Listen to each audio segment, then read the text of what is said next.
अब्दुल हमीद खोसो Mehran press club की team इतने मौजूद है। मेहरान प्रेस क्लब ते ही ॻोठ अली बख्श खोसो जो कोड़ल खोसो मौजूद है, जैं एहतजाज किया है तो कुछ वक्त अग में को हमीर नाले नौजवान मारिजी वो खोसा धुर के बिन ग्रुपन के झेड़े में उन जो पीउ है मोहम्मद हसन खोसो। जैसे तो मुझे को भी झेड़े से या मुझो या मुझे पुटन जो को भी तालुक को भी किरदार न हो नई वरी केस में मुझे पुटन जो नालो है, मगर कोई भी ही वक्तन बवक्तन मोहम्मद हसन खोसो मुझे तंग कंदो रहे तो पुलिस का मुख्तलिफ कूड़ियों दरख्वास्तूं ॾेई बदिराईंदो रहे तो।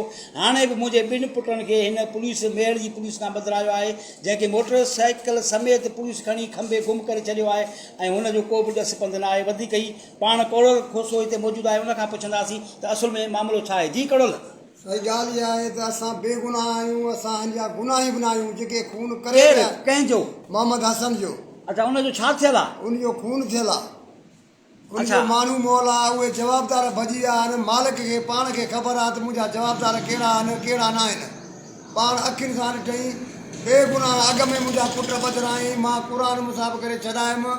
उन खां बाद वरी टियों ॾींहुं मुंहिंजा पुट खणाए मेड़ थाणे ते वियो आहे। कहिड़ा पुट नाला छा अथनि? हिकिड़े जो गुल नालो आहे, ॿिए जो शमीर नालो आहे, ऐं साइकिल मोटर उन सां गॾु आहे। ऐं मौत मार जूं धमकियूं त मां उन्हनि खे पुलिस किथां ॿधो? कोलाची स्टाफ तो मिठे जे होटल तो। मिठे जे होटल तां कोलाची स्टाफ तां मेड़ पुलिस उन्हनि खे खणी वई आहे? खणी वई आहे। पोइ पुलिस ॾे तूं वियो आहे? मां पुलिस ॾे बच करे वियो आहियां। मूंखे दड़का ॾिनो दाबा ॾिनो त हितां निकिरी वई, न त तोखे बि असां ॿधी चालान करे ॾींदासीं। कहिड़ी पुलिस हुई? मेहर जी पुलिस। न केरु हो? SHO सोलंकी साहिब।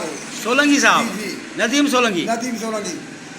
ऐं मूंखे छोकिरा ॾसनि बि कोन था, मानियूं मूंखे हथनि में, मूंखे धिका थेला ॾेई थाणनि मां कढी छॾियो त अॼु ॾींहं खां वठी असांजे थाणे ते न अचे। छोकिरनि ते को केस वग़ैरह? कुझु बि कोन्हे सरकार, शइ बि कान्हे, न केस अथनि न ADC, कुझु बि कोन्हे।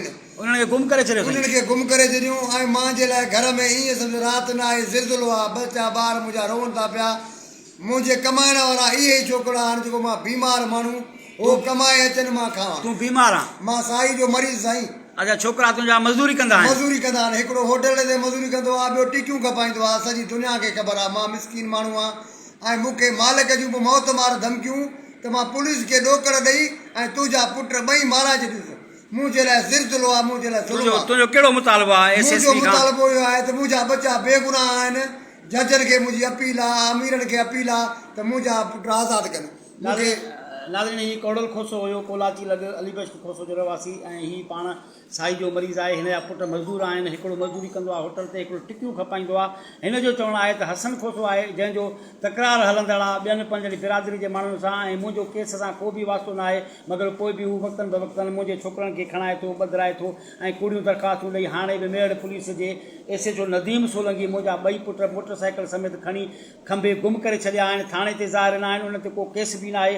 ऐं वञा थो थाणे ते त दड़का ॾेई मूंखे कढी था छॾनि। हिन SSP खां ऐं DIG IG खां अपील कई आहे त मूंसां इंसाफ़ करे मूं बीमार जा मज़दूर बचड़ा आज़ादु करे उन्हनि खे ज़ाहिर कयो वञे, ऐं त मां SSP जो शुक्रगुज़ार रहंदुसि।